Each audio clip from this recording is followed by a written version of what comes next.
ہر آدمی جو سینے میں ایمان رکھتا ہے، کتاب و سنت سے جڑا ہوا ہے، وہ چاہتا ہے کہ میں سنور جاؤں، میرے اخلاق، میرا کردار، میرے اعمال، ان میں حسین تبدیلیاں واقع ہو جائیں، اللہ تعالیٰ کی رضا مجھے نصیب ہو جائے۔ اس کے لیے انسان کوشش بھی کرتے ہیں، جد و جہد بھی کرتے ہیں، رستہ بھی تلاش کرتے ہیں اور چاہتے ہیں کہ میں اس رستے کا مسافر بن جاؤں جو رستہ مجھے اللہ تعالیٰ کے قرب کی طرف لے جائے۔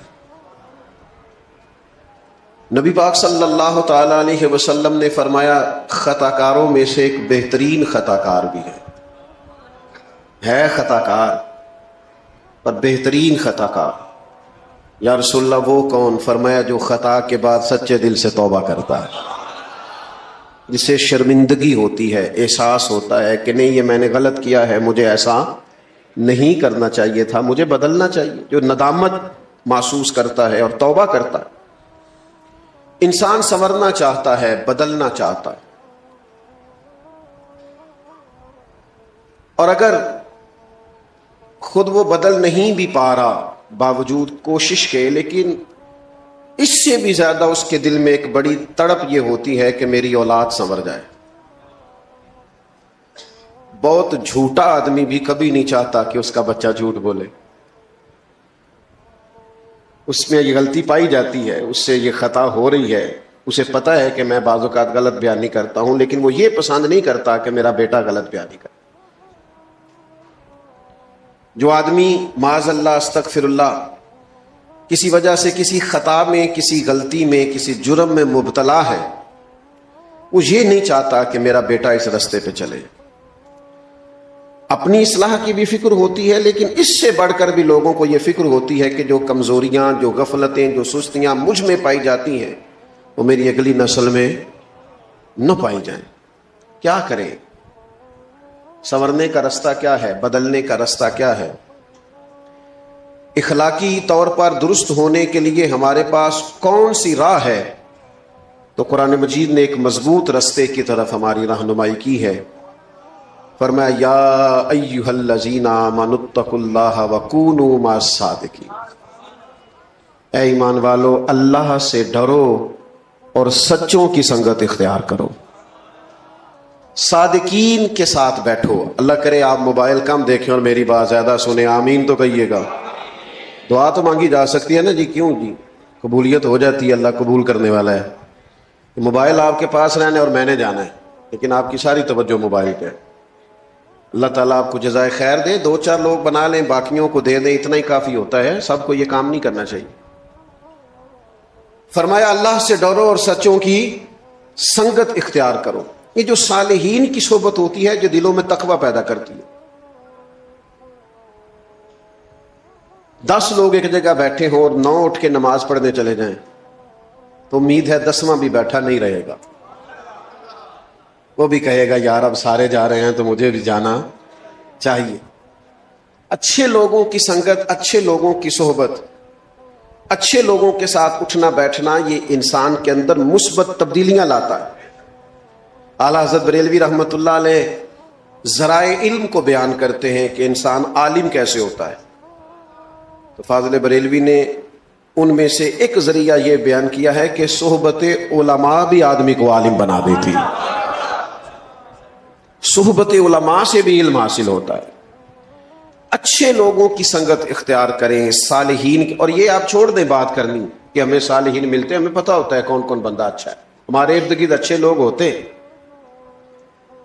ہمارے دائیں بائیں اچھے لوگ ہوتے، ہمارا مزاج نہیں ہوتا کسی کے پاس بیٹھنے کا، وقت گزارنے کا، ہماری طبیعت نہیں ہوتی تربیت کے لیے کہیں جانے کی۔ ہمارے ہاں لوگ جاتے ہیں آج کل کسی کو مشہور آدمی سمجھ کے فوٹو کھنچوانے، یا کسی ایسے شخص کے پاس جہاں جا کے ذرا گپ شپ کا موقع ملے، یا کسی ایسے شخص کے پاس جو ہماری ہاں میں ہاں ملائے۔ اچھی صحبت، صحبت صالحین اتنی ہی زیادہ ضروری ہے جتنا انسان کے لیے سانس لینا ضروری ہے۔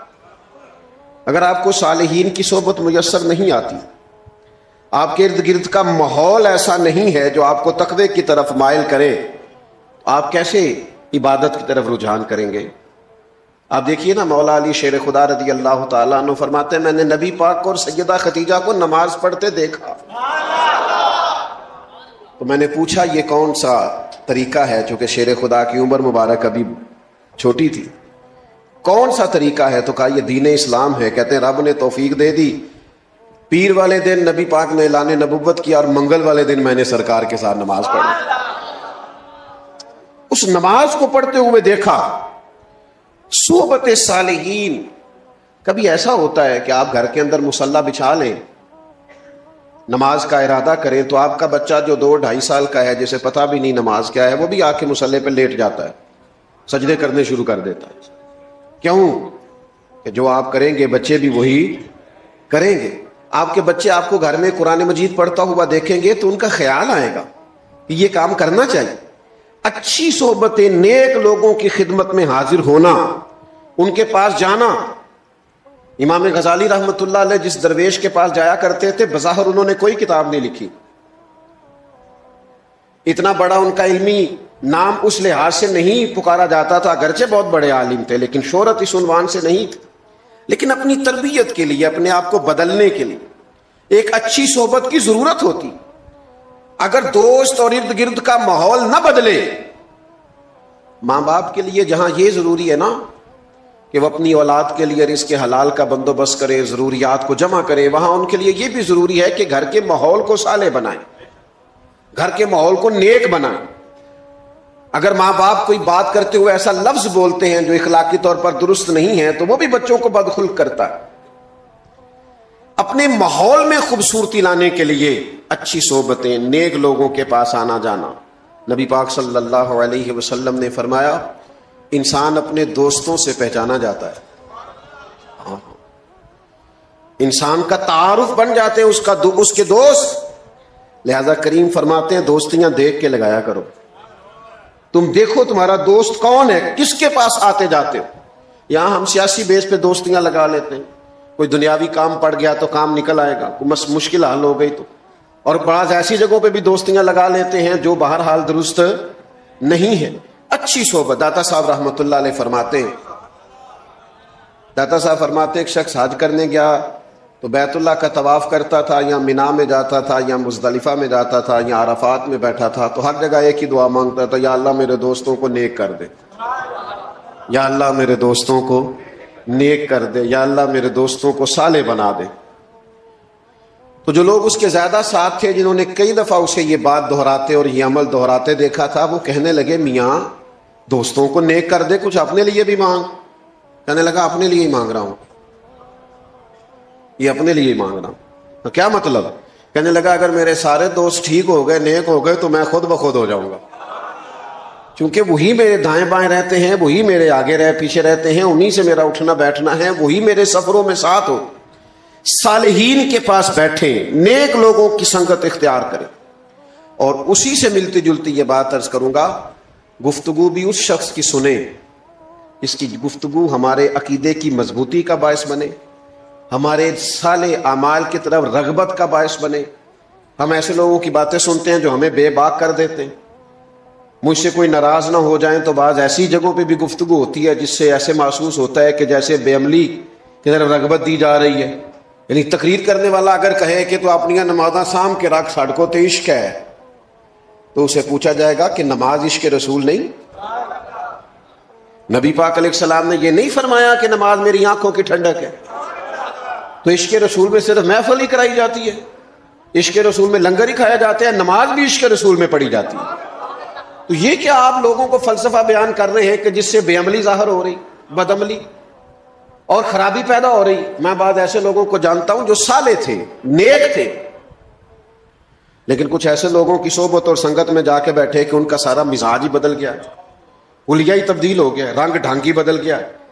آپ یہ لوگ ہمارے ذہنوں پر اثر انداز ہوتے ہیں، ہم مانے چاہے نہ مانے، ہم دوسروں کا اثر قبول کرتے ہیں۔ یہ ممکن نہیں ہوتا کہ دوسروں کا اثر انسان قبول نہ کرے، انسان پر اثر ہوتا ہے۔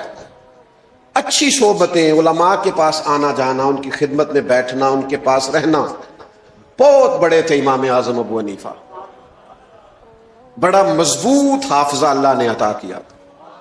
جن لوگوں کو لاکھوں حدیثیں یاد ہیں وہ بھی امام اعظم کے مقلد ہونے پر فخر کرتے. اللہ تبارک و تعالیٰ نے ان کو بڑی قوت عطا کی تھی، تقوی عطا کیا تھا. اتنا علم ہے، اتنا فضل ہے، اتنی رعنائی ہے، اتنا حافظہ ہے، اور پھر اللہ نے حکمت عطا کی ہے. امام صاحب کو مسائل نکالنے آتے ہیں، لیکن اس کے باوجود سیدنا امام جعفر صادق کی صحبت میں جا کے بیٹھا کرتے، ان سے فیض لیتے تھے، اور فرماتے تھے اگر وہ 2 سال نہ ہوتے جو مجھے امام جعفر صادق کی صحبت میں ملے ہیں تو ابو حنیفہ ہلاک ہو جاتا، میں ہلاک ہو جاتا. مجھے وہ 2 سال کی جو نیک آدمی کی صحبت تھی، اس صحبت نے میرے اندر تقوی پیدا کیا، عبادت کا نور پیدا کیا، خوبصورتی پیدا کی. میرے بھائیوں، خدا را اپنے ارد گرد کے ماحول کو درست کریں، اپنے آنے والی نسلوں کو صالح اور خوبصورت سوسائٹی میں. حضرت عمر رضی اللہ تعالیٰ عنہ فرمایا کرتے تھے جو لوگ کثرت سے استغفار کریں ان کی صحبت میں بیٹھا کرو. جو لوگ کثرت سے استغفار کرنے والے ہوں ان کے پاس بیٹھا کرو. وہ عاجز لوگ ہوتے ہیں، وہ رب سے ڈرنے والے ہوتے ہیں، اس لیے کہ انہیں اپنے گناہوں پر ندامت ہوتی، انہیں احساس ہوتا. یہ جو ہمارے بزرگ تھے جن کے ہم عرس مناتے ہیں، جن کی ہم یادوں میں بیٹھتے ہیں، یہ صرف شاگرد نہیں ہوتے تھے، یہ با ادب شاگرد ہوتے تھے. انہوں نے صرف دین نہیں پڑھا ہوتا تھا، انہوں نے تھوڑے جوتے بھی سیدھے کیے ہوتے تھے اساتذہ کے. یہ منسلک ہوتے تھے، فخر کرتے تھے اپنے مشائخ کی نسبتوں پر، اور پھر یہ کہیں مرید بھی ہوتے تھے، کہیں انہوں نے تزکیہ نفس کے لیے بھی وقت گزارا ہوتا، کہیں اخلاقی تربیت بھی کی ہوتی تھی. میں چھوٹا آدمی ہوں، کو بڑی بات کروں گا تو اچھا نہیں لگے گا، چھوٹے منہ سے بڑی بات. آج تو ہمارے مذہبی سٹیج اور مذہبی لوگ اور جلسے اور نعتیں اور آنا اور جانا اور سٹیٹس اور ویوز، اور جناب اتنا چل گیا اور اتنا بن گیا. ہم کیا دیں گے سوسائٹی؟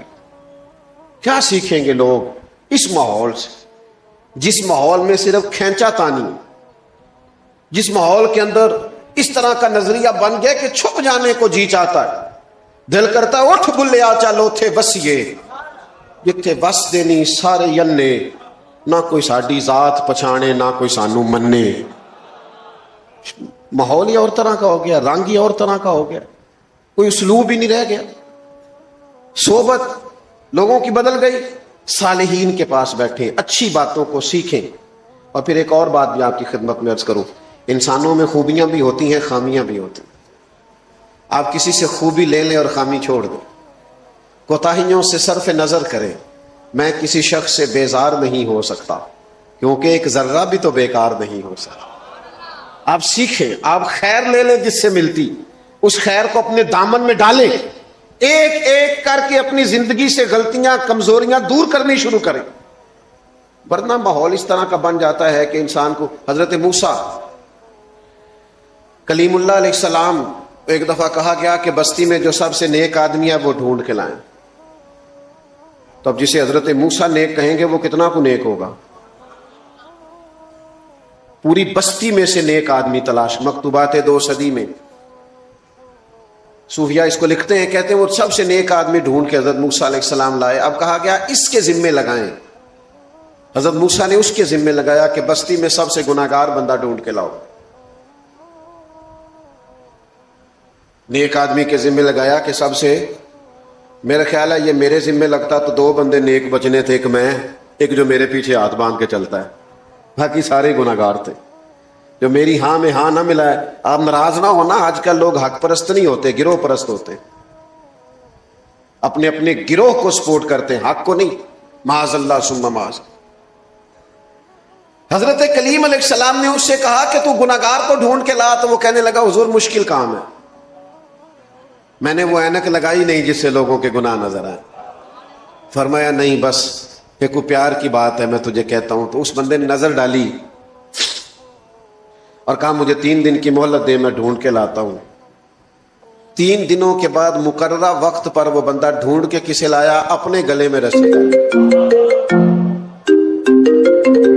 حضرت موسیٰ کے ہاتھ میں تھما، تڑپ کے رویا. کہنے لگا حضور کچھ لوگ مجھے گناہگار محسوس ہوئے تھے، اور ان کے گناہوں کا صرف شک تھا، اپنا مجھے پاک ہے. لوگوں کی غلطیوں کا صرف شک تھا، اپنا مجھے پاک ہے. مجھے پتا ہے، پتا سارا ہے سردار نکیتیاں دا، من نانم کے من دانم، جو میں ہوں میں جانتا ہوں، مجھے اپنی خطاؤں کا پتا ہے. مہربانی کرے، میں ہی گناہگار ہوں. تو حضرت کلیم فرمانے لگے اب سمجھ آئی ہے تجھے اللہ نے کیوں شان عطا فرمائی. میرے بھائیوں، اچھی صحبتیں، اچھی سنگتیں، اچھے لوگ. میں تھوڑی دیر پہلے ایک جگہ پہ عرض کر رہا تھا، لوگ کہتے ہیں پیر بڑے جعلی ہیں. تو میں کہتا ہوں کوئی مجھ سے ناراض نہ ہو جائے تو مرید بھی بڑے جعلی ہیں. ہوئے ہونا ناراض والا، میں پہلا گزارش کی تھی نہ ہویا جی. مرید بھی بڑے، ہاں ناراض نہ ہونا. اگر کوئی تگڑا پیر سمجھ کے مرید ہو گئے ہو تو جعلی مرید ہو. ہاں اگر کسی سیاسی بیس پہ بیعت ہو گئے ہو تو جعلی مرید ہو. مرید بھی جعلی کیوں؟ کہ تو اس لیے مرید ہو گیا ہے کہ میں طویل اچھا مل جائے گا اور کام چل جائے گا. اس لیے مرید ہو گیا کہ ہو رش بڑا ہے تو ذرا معاملہ آگے چلا جائے گا. وہ سینکڑوں سال پہلے حضرت سلطان باؤ نے کہا تھا رب دا طالب کوئی نہیں ملیا، یہ تو جو ملے ہے طالب زردہ ہوں. یہ تو مال کے طالب ہیں. رب دا طالب کوئی نہیں ملیا، جو ملے ہے طالب زردہ ہوں. یہ تو مال کے لیے آئے. یہ تو چاہتے ہیں کوئی ایسے، کوئی پیر صاحب کوئی ایسا تعویذ دے جو گلے میں رکھو نوٹ ختم نہ ہو. یہ تزکیہ نفس کے لیے تو آئے نہیں. تربیت کا تو مزاج ہی نہیں، سیکھنا تو چاہتے ہی نہیں. اور پھر میں کیا عرض کروں، جب پیروں کی لڑائیاں مرید سلجھائیں گے تو ان کی تربیت تھوڑی ہوگی. ان کی کوئی تربیت ہوگی، انہیں تو پتہ چل جائے گا کون کون اپنے نفع کے لیے مجھ سے کیا کرا رہا. اچھی صحبتوں میں بیٹھے اور صالحیت کا مزاج اختیار کریں. میں اور آپ جس معاشرے میں وقت گزار رہے ہیں یہ معاشرہ ہجوم بنتا جا رہا.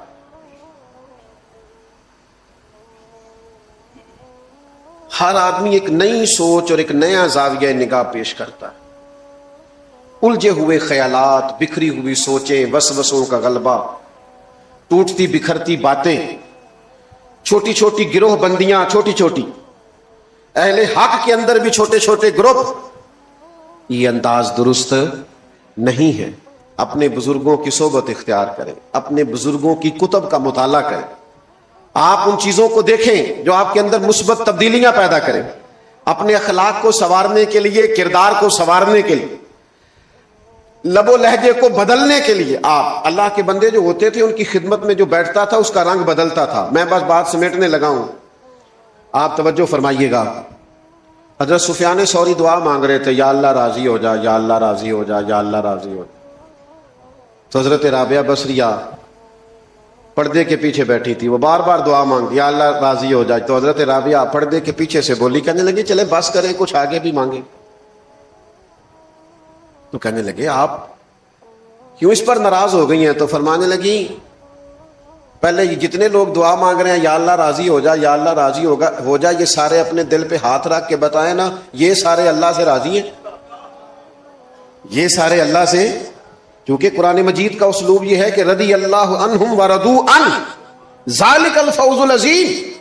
کامیابی یہ ہے کہ اللہ بھی بندے سے راضی ہو اور بندہ بھی اللہ سے راضی ہو. وہ صبح شام شکوہ نہ کرے کہ یہ نہیں ملا، یہ نہیں ملا، یہ نہیں ملا. توجہ ہے آپ کی میری بات؟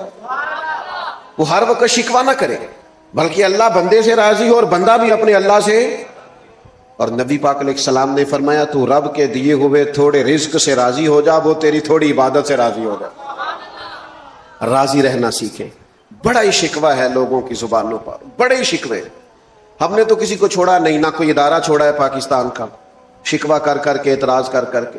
نہ کوئی جماعت چھوڑی ہے، نہ کوئی مذہبی آدمی کو ملتا ہے آپ کو جو ٹھیک ہو، کوئی نہیں. ایسی ہوا چلی ہے کہ ہر شخص سوچتا ہے تمام شہر جلے بس ایک میرا گھر نہ جلے، سب ختم ہو جائے میں بچ جاؤں. سب کے خلاف مہم چلاؤ. شریف رکھیں جی، تھوڑی دیر بات کرنے دیں، آپ کا انتظام بڑا اچھا ہے، بس بات ختم ہو گئی. اللہ آپ کو سلامت رکھے.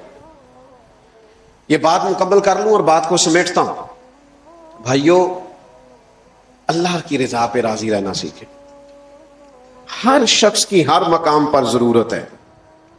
یہ کوئی عزت نہیں ہے ہمارے ہاں یہ الا ماشاء اللہ ساؤنڈ چلانے والے کی. کبھی کسی نے اسٹیج پہ بیٹھے دیکھا اس کے گلے میں کبھی کسی نے ہار ڈالا ہے؟ لیکن اگر ساؤنڈ ہی نہ چلے محفل چلتی ہے تو قدر مانو نا، اس کی بھی کوئی قدر ہے. یہ الیکٹریشین جو پنکھے لگاتا ہے اور چلاتا ہے، یہ آج نہ چلے ہوئے ہوتے تو کتنی گھٹن ہو جاتی. لیکن کیا قدر ہے، ہر شخص جہاں ہے وہ راضی رہے کہ رب نے جہاں مجھے رکھا ہے بڑی شان سے اپنے مالک کی رضا پہ اور تقسیم پہ راضی رہیں. میں اکثر محبت سے دوستوں سے کہا کرتا ہوں کہ خدا جانے بلندی ہے کہ پستی، خدا جانے بلندی ہے کہ پستی، پر جہاں میں ہوں وہاں کوئی نہیں ہے، جہاں میں ہوں وہاں کوئی نہیں ہے. یہ بطور شکر کے کہتے ہیں.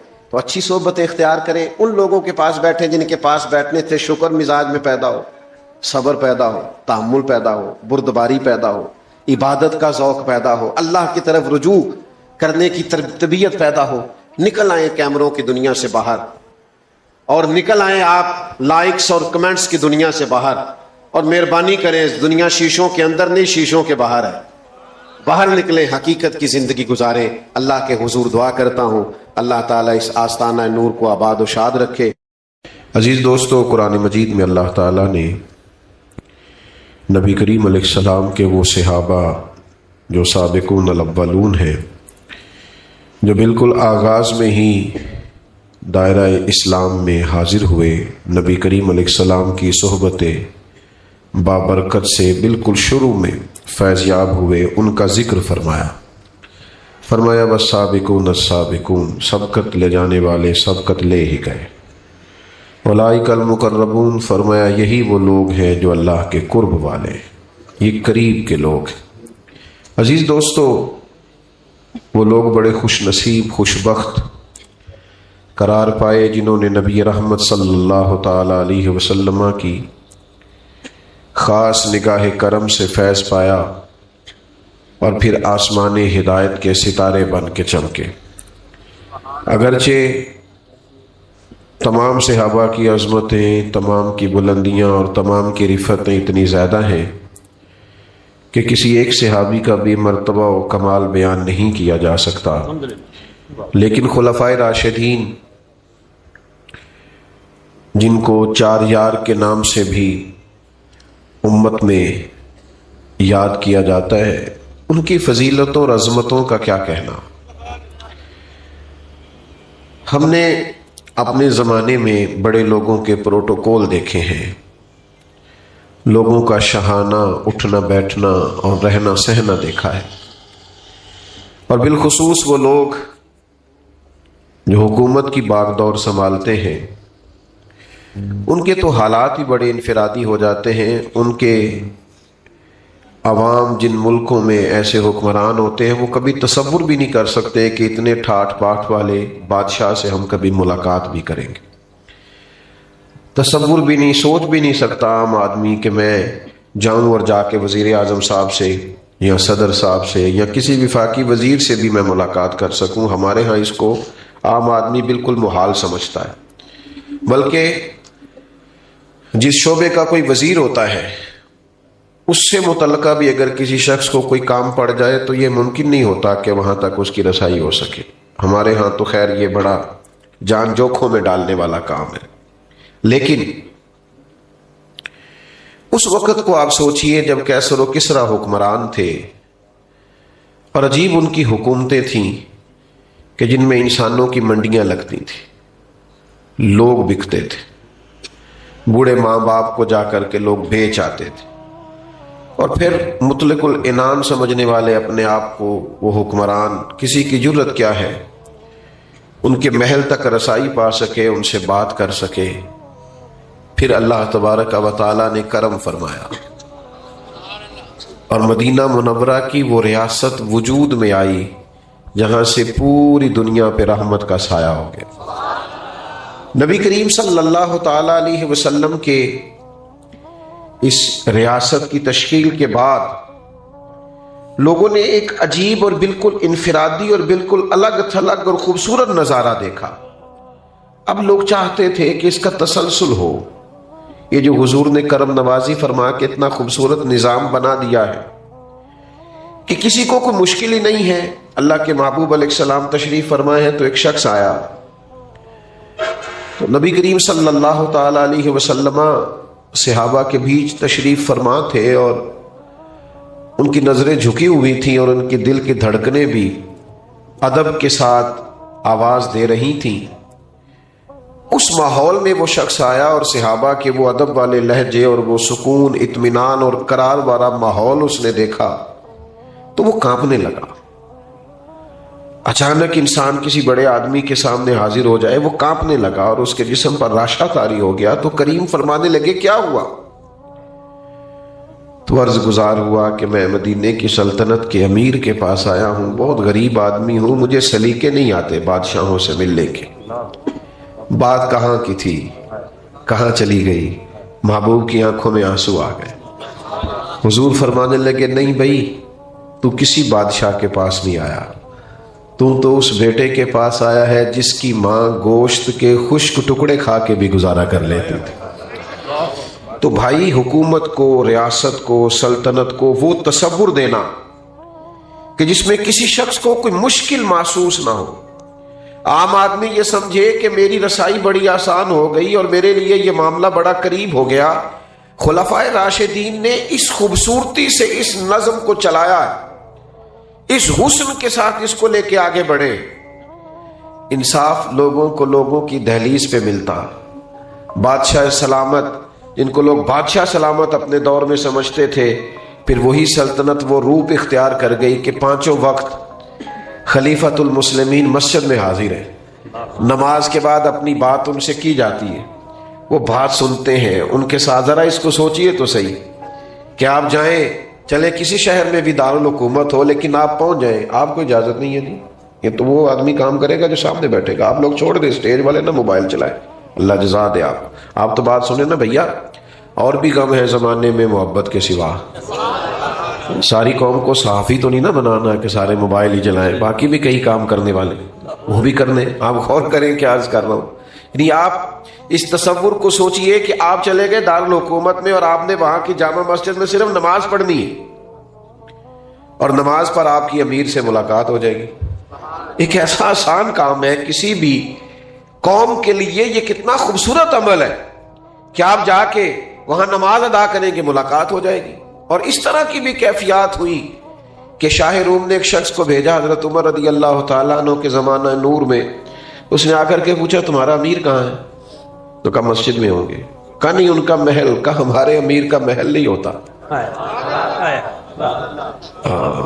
آج کے مسلمانوں کے آپ محلات دیکھیں، آپ کو اندازہ ہوگا کہ رنگ کیا ہے اور لوگ کس رستے پہ چل پڑے. کہا مسجد میں ملاقات ہو جائے گی. وہ مسجد میں گئے تو جان کر کے پوچھا مجھے امیر سے ملنا تھا. انہوں نے کہا کہ وہ یہیں تھے، یہ باہر نکلے ہوں گے. تو کہتے میں باہر نکلا تو ایک اور صاحب سے پوچھا تو کہنے لگے باغ میں تشریف لے جاتے ہوئے میں نے دیکھا ہے. کہتے میں حیران ہو گیا. دیکھیں نا آج کل ہمارے ملک کا حال یہ ہے کہ ایک صوبائی ممبر بھی سڑک پہ چڑھ جائے تو رستہ نہیں ملتا. کہتے فلاں صاحب جا رہے، رک جاؤ رک جاؤ رک جاؤ، کیا ہونے لگا ہے؟ کہتے پروٹوکول جا رہا ہے. اچھا بھئی آپ پہلے گزر جائیں، چونکہ آپ خادم جو ہوئے قوم کے، خادموں کو پہلے ہی گزرنا چاہیے. جو مخدوم ہیں وہ سڑکوں پہ کھڑے ہیں بیچارے پیچھے پیچھے لائنوں. تو امیر المومنین باغ میں، اور باغ میں بھی ایک درخت کے سائے میں مٹی کی اینٹ کا سرانہ بنائے جناب عمر آرام فرمائے. تو وہ شخص کہتے ہیں جناب عمر کو وہاں لیٹے ہوئے دیکھا تو میں تڑپ گیا. میں نے کہا انصاف کر کے سوئے ہو نا، تو یہاں بھی ٹھنڈی نیند سو رہے ہو، آرام کی نیند سو رہے ہو. خلفائے راشدین کے بارے میں اپنے تصور کو سمجھیے. یہ وہ عظیم المرتبت لوگ ہیں کہ جنہوں نے اپنے آپ کو یکساں ڈھالا ہے، اپنے اندر انقلاب برپا کیا ہے. ان کی جو فضیلتیں ہیں، ان کے جو فضائل ہیں، کمالات ہیں، وہ وراء الورا ہیں. لیکن اس کمال کو بھی تو ذرا دیکھیے نا کہ حضرت ابو بکر صدیق رضی اللہ تعالیٰ عنہ، آپ تو رئیس اعظم ہیں، مالدار ہیں، بہت بڑے تاجر ہیں، لیکن وہی جناب صدیق اکبر امیر المومنین بنے. یہاں اسی وقت گارڈ آ جاتے ہیں، اسی وقت جناب ان کے لیے اسپیشل سیکیورٹی آ جاتی ہے، اسی وقت جیسے ہی حلف برداری کی تقریب ہوتی ہے ختم، تو ساتھ ہی وہ ساری سہولیات شروع ہو جاتی ہیں جو جناب بہت بڑے بادشاہوں کو بھی میسر نہیں ہوتی، اور اس کے باوجود وہ جمہوری ہونے کا دعویٰ کر رہے ہوتے ہیں اور جمہوریت کا راگ الاپ رہے ہوتے ہیں۔ یہاں حال یہ ہے، اتنے بڑے مالدار ہیں جناب صدیق اکبر، لیکن خلیفہ بنے تو سر کے اوپر ٹوکرا رکھا، بازار کی طرف جا رہے ہیں۔ تو حضرت عمر نے کہا آپ کہاں تشریف لے جا رہے ہیں؟ کہا میں نے منڈی میں نہیں جانا، کاروبار نہیں کرنا، بچوں کا پیٹ نہیں پالنا، ان کے لیے میں نے کچھ کمانا نہیں۔ جناب کیا مطلب، آپ امیر المومنین ہیں؟ فرمایا وہ بات ٹھیک ہے، لیکن یہ کہ مجھے کاروبار بھی تو کرنا ہے۔ اب صحابہ نے مجلس مشاورت قائم کی۔ میری طرف دیکھنا میرے موبائل والے بھائیوں، اب مجلس مشاورت قائم ہوئی اور کہا کہ ہم آپ کا مال خزانہ میں سے وظیفہ مقرر کرتے ہیں، آپ مہربانی فرمائیں۔ یہ سادگی، یہ رویہ، یہ انداز، عصر کے بعد امیر المومنین نکلا کرتے تھے اور کچھ یتیم بچیاں تھیں، ان کی بکریوں کا دودھ انہیں دھو کے دے کے آیا کرتے تھے۔ امیر المومنین خدمت کرتے، مسجد میں نظر آتے، لوگوں کے دکھ سکھ میں شریک ہوتے، اور کبھی کبھی ان کی آنکھیں آنسو برسانے لگتی تو قریب بیٹھے لوگ ان سے پوچھتے جناب کیا ہوا؟ فرمانے لگے بس اسی طرح ایک دن حضور تشریف لے گئے تھے ایک رستے میں، اور پھر محبوب واپس آ گئے تھے، مجھے یاد آ گیا ہے، تو اس یاد نے مجھے رلا دیا ہے۔ اس امت کے سب سے پہلے صوفی کا نام بھی جناب صدیق اکبر ہی ہے۔ وہ معرفت کی خاص بات، آپ سمجھیے اس بات کو، وہ حقیقت پسندی کے جملے، وہ کیف، وہ سرور، وہ لذت، پتہ کیا ہے ماحول میں نا بڑی ساری خشکی اور تلخی سی آ گئی ہے۔ صوفیاء کی جو محافل ہوتی تھی ان میں بڑی رونق ہوتی تھی، تازہ دم لوگ ہوتے تھے، عقائد کے پختہ، فکری توانائیوں کے ساتھ چمکتے دمکتے چہرے، اور تازگی آتی تھی محافل اور مجالس میں حاضر ہو کر۔ یہ ذرا ایک مجلس دیکھیے برپا ہے صحابہ کی، اس طرح مجلس برپا ہے کہ حضرت صدیق اکبر علیل ہے، امام ابو نعیم نے اس کو لکھا ہے، اور کچھ صحابہ ان کی تیمارداری کے لیے حاضر ہوئے۔ یہ ذرا انداز گفتگو دیکھیے تو ایک صحابی عرض کرنے لگے حضور کسی طبیب کو بھی دکھانا تھا، آپ کی صحت ٹھیک نہیں۔ آج کل ہم کہتے ہیں نا ڈاکٹر کو دکھایا ہے، پھر لوگ فوراً پوچھتے ہیں کیا کہا ڈاکٹر نے، چلے خیر آپ ایسے نہیں ہوگے، ورنہ ایسا بھی ہوتا ہے کہ لوگ یہ پوچھنے کے فوراً بعد پھر اپنا تجربہ بھی بتاتے ہیں، کہتے ہیں میں فلانی دوائی کھا دی تھی، اور کچھ دیسی نسخہ بنا کے بھی لے آتے ہیں، اور کچھ ایسے بھی ہوتے ہیں جو کہتے ہیں تھوڑا سا کھائیں بھی میرے سامنے۔ او اللہ کے بندے، تو لے آیا ہے، تو اعتبار کر، کھایا جائے گا، ذرا انتظار کر، لیکن یہ کہ آپ کھائیں بھی۔ حالانکہ آپ ڈاکٹر کے پاس جاتے ہیں تو وہ سب سے پہلے آپ سے پوچھتا ہے شوگر تو نہیں، بلڈ پریشر تو نہیں، کوئی اور مرض تو نہیں، اس کی روشنی میں وہ نسخہ تجویز کرتا ہے۔ لیکن جو صاحب بنا کے لے آئے ہیں نا، انہوں نے کچھ بھی نہیں پوچھا، وہ کہتے ہیں بابا لے آیا ہوں آپ کھا لیجئے۔ تو ڈاکٹر کو دکھایا ہے تو پھر ڈاکٹر نے کیا بتایا؟ تو یہ عام سوالات ہوتے ہیں، لیکن یہ معرفت والے لوگوں کی محفل ہے نا، یہ اللہ کے بندوں کی مجلس ہے نا۔ حضرت صدیق اکبر امیر المومنین علیل ہے، لوگ ان کی خدمت میں حاضر ہیں۔ دوستوں غور کیجئے گا، پوچھا حضرت طبیب کو دکھایا ہے؟ فرمانے لگے ہاں طبیب دیکھ رہا ہے، طبیب دیکھتا رہتا ہے۔ حضرت طبیب نے کیا کہا ہے؟ فرمانے لگے طبیب نے کہا ہے میں جو چاہتا ہوں کر دیا کرتا ہوں۔ تو اب جو جاننے والے تھے ان کی تو آنکھوں میں آنسو آ گئے، یہ کیا انداز گفتگو ہے؟ آپ کس اونچے مقام پر بیٹھ کر گفتگو فرما رہے ہیں؟ تو وہ سادگی، وہ معرفت الہی، وہ خدمت خلق، وہ مزاج اس دنیا کو خلفائے راشدین نے دیا۔ پھر باری حضرت عمر کی آئی۔ اچھا لطف کی بات یہ ہے کہ خود حضرت عمر فرماتے ہیں میرا اور جناب صدیق اکبر کا مقابلہ رہا عمر بھر نیکیوں میں آگے گزرنے کا، خود فرماتے ہیں۔ لیکن جب حضرت صدیق اکبر وصال فرما رہے تھے تو انہوں نے اپنی جگہ پہ جناب عمر فاروق رضی اللہ تعالیٰ عنہ کا تعین فرمایا، یعنی بظاہر جس آدمی سے مقابلہ رہا، لوگ کہتے ہیں نا میرٹ کیا ہے، میرٹ، یہ سمجھو میرٹ کس کو کہتے ہیں، معیار کیا ہے؟ حضرت عمر کو اپنی جگہ پہ منتخب کیا۔ لوگوں نے کہا حضرت آپ نے جناب فاروق اعظم کا انتخاب کس لیے فرمایا؟ فرمایا اللہ کے حضور حاضر ہو رہا ہوں، رب جب پوچھے گا نا پیچھے امت کی ذمہ داری کس کی لگا کے آئے ہو، تو عرض کروں گا جو امت میں سب سے بہتر تھا اس کی ڈیوٹی لگا کے آیا۔ تو اور پھر جناب عمر فاروق رضی اللہ تعالیٰ عنہ نے کمال کر دیا. میں اکثر دوستوں سے یہ بات عرض کیا کرتا ہوں کہ حضرت صدیق اکبر نے نا سارے فتنے ختم کر کے جناب عمر کو دیے تھے. منکرین زکوٰۃ کے خلاف سب کام انہوں نے سمیٹ کر حضرت عمر کو خلافت دی. پھر جناب عمر کے لیے بڑا آسان. حضرت عمر نے جو جاندار خلافت کی ہے اس کے پس منظر میں بھی جناب صدیق اکبر کی محنت کار فرما. اور پھر بڑی سادگی، میں آپ کی خدمت میں ایک بات عرض کروں، یہ جو لوگ بالکل سادے ہوتے ہیں نا، یہ بے نیاز سی طبیعت کے لوگ ہوتے ہیں. یعنی جو نوجوان 4-5 ہزار روپیہ دے کے بال سیدھے کروا کے آتا ہے نا کسی سے، اور گھنٹہ ڈیڑھ بیٹھتا ہے کسی حجام کے پاس اور بال سیدھے کرائے اور بڑے اس نے کھڑے کر دیے کچھ لگا کر کے، اور کپڑے بھی بڑے اس نے رنگ برنگے پہنے، وہ بیچارہ پریشان بھی بڑا ہوتا ہے. وہ کہتا ہے انہیں میں پیسے لاتے نے دنیا ویندی نہیں پئی میرے یار. اس کا خیال ہوتا ہے ٹھہر جائیں سارے اور پہلے مجھے دیکھیں، انوکھا جو بن کے آیا ہے. لیکن جو بیچارہ چارہ کاٹ کے بھینسوں کو دیکھ کے آیا اسے پریشانی کوئی نہیں، بلکہ اس نے بچنا ہے فوٹو سے، کہیں پیچھے بیٹھنا ہے. سادے لوگ جو ہوتے ہیں نا، اسی کسی دے کچھ بھی نہیں لگتے تے نہ کوئی ساڈا دردی، ان کو غرض نہیں ہوتی چیزوں سے. وہ شہرت سے بچنے والا پیچھے پیچھے رہتا ہے، اور میرا جی چاہتا ہے ساری غزلیں اس پیارے کے نام کریں. کچھ لوگ ہٹتے ہیں، بچتے. کیسا انداز ہے کہ امیر المومنین ہیں آپ، 24 لاکھ مربع میل کی حکومت ہے حضرت عمر کے پاس. وہ جوانوں یہ سنو تو صحیح، دھرتی نے اس طرح کے رنگ بھی دیکھے. اتنا بڑا آدمی اور جس کے نام سے دشمن کانپتا ہے، شیطان تک رستہ بدل جاتے ہیں، وہ فاروق اعظم. حال یہ ہے کہ صحابہ مسجد نبوی شریف میں اکٹھے ہوئے اور اکٹھے ہو کے کہنے لگے امیر المومنین سے عرض کرنا ہے کہ حضرت مہربانی کریں کرتا تو نیا لے لے. اب تو پیوند لگنے کی جگہ بھی نہیں رہی. پیوند کا بھی پتہ ہے کہ نہیں؟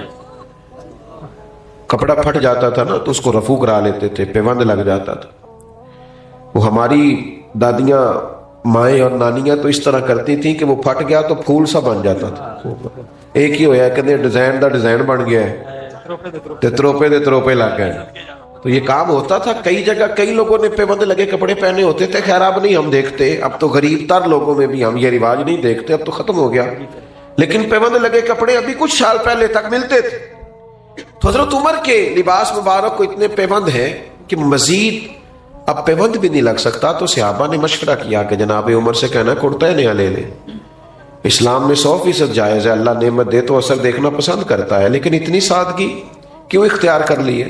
اور پھر یہ کہ 25-25 ہزار دینار، 50-50 ہزار دینار بدری صحابہ کو ملتے ہیں اور جناب عمر کے حصے میں بھی آتے ہیں، پر وہ سارے بانٹ کے روانہ ہو جاتے ہیں.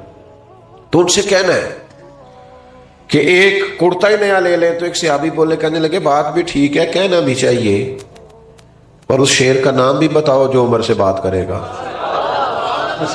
ہاں بات بتائیں نا، کون جناب عمر سے کہے گا کرتا خریدنے کا؟ تو ایک صحابی بولے، یہ دیکھو ان کا اعتماد کیسا تھا. آج کچھ بدنیت لوگ کیا انداز اختیار کرتے ہیں اور ان کا انداز کیسا تھا. ایک صحابی بولے اور کہنے لگے میں ایک ہستی کو جانتا ہوں جن کی بات حضرت عمر کبھی نہیں ٹالتے. کہا وہ کون ہے؟ کہا مولا علی شیر خدا رضی اللہ تعالی عنہ. ان کے بارے میں صحابہ کے اجماع تھا کہ یہ ایک دوسرے کے بغیر رہ نہیں سکتے، ایک دوسرے کی بات ٹال نہیں سکتے. کہاں سے لائے ہو تم وہ چیزیں اٹھا کر کے؟ کیوں بانٹتے ہو امت کو؟ دھرتی میں اگر کوئی کسی کی عزت کر کے دکھا سکتا ہے تو صحابہ نے تو ایک دوسرے کی کر کے دکھائی ہے. یہی تو معیار ہے ہمارے لیے جینے کا، سمجھنے کا، اور اپنے لیے فیوز و برکات لینے کا. بھائیو یاد رکھنا، حضرت عمر رضی اللہ تعالیٰ عنہ کے بارے میں مولا علی کہیں گے تو وہ کرتا لے لیں گے. حضرت علی کی خدمت میں عرض کیا گیا، فرمانے لگے بات تمہاری ٹھیک ہے، بڑے بڑے وزیر سفیر ملنے آتے ہیں اور عمر کا وہی پرانا کرتا سارا کچھ بانٹ دیتے ہیں، کرتا نیا لینے میں کیا حرج ہے؟ کہنا بھی چاہیے، بات بھی ٹھیک ہے، اور یہ بھی ٹھیک ہے میں کہوں گا تو وہ مان جائیں گے، پر میں نے کہنا کوئی نہیں. کہا جناب کیوں؟ فرمانے لگے میں مزاج جانتا ہوں. اس منصب کے بارے میں مولا علی اس کی نزاکتوں سے آگاہ ہے. کہنے لگے میں امیر المومنین سے نہیں کہوں گا، ہاں سیدہ عائشہ صدیقہ سے عرض کرو، وہ ماں کا درجہ رکھتی ہے. سیدہ پاک کی بارگاہ میں عرض گزار ہوئے صحابہ، پیغام دیا جناب عمر دوڑے ہوئے آئے. کچھ جگہوں پہ نہ آنا چاہیے، بس کچھ باتیں کہنے کی نہیں ہوتی، لیکن کچھ جگہوں پہ چلے جانا چاہیے. کچھ لوگوں کی بات مان لینی چاہیے، اس میں برکت ہوتی ہے، فائدہ ہوتا ہے۔ ہر جگہ دلیل نہیں، ہر جگہ ابحاث نہیں۔ حضرت عمر فوراً حاضر، اماں جی حکم ہو۔ امیر المومنین صحابہ کا خیال ہے کہ بڑے بڑے لوگ ملنے آتے ہیں اور نیا کرتا پہننے میں دین منع بھی نہیں کرتا، تو اگر آپ ایک کرتا نیا خرید لیں تو حرج کیا ہے؟ تو حضرت عمر فرمانے لگے آپ حکم کریں گی تو شام سے پہلے آ جائے گا، لیکن ایک بات عرض کر لوں۔ کہا کہیے۔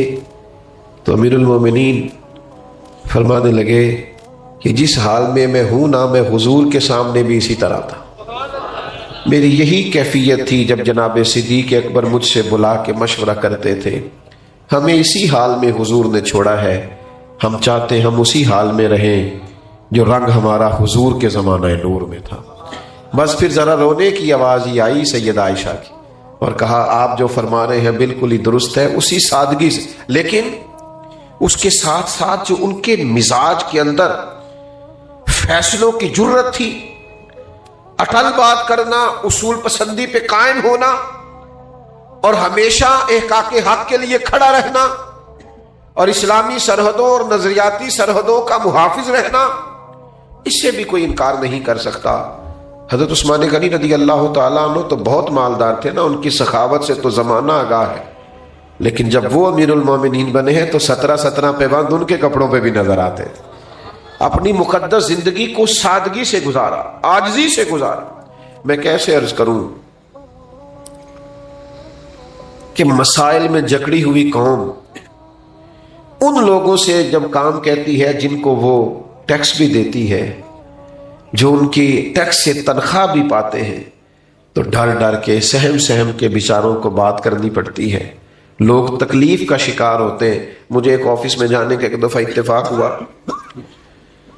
کچھ کاغذات مجھے جمع کرانے تھے، تو وہ میں نے ان کے سامنے رکھے، تو انہوں نے ان کو پڑھا۔ پڑھنے کے بعد کہا کہ اس میں تو فلاں کاغذ کم ہے، تو آپ کو دوبارہ اپنی یونین کونسل میں جانا پڑے گا اور یہ کاغذ بنوانا پڑے گا۔ تو میں نے کہا ٹھیک ہے، میں لوٹتا ہوں اور میں وہ بنوا کر کے لے آتا ہوں۔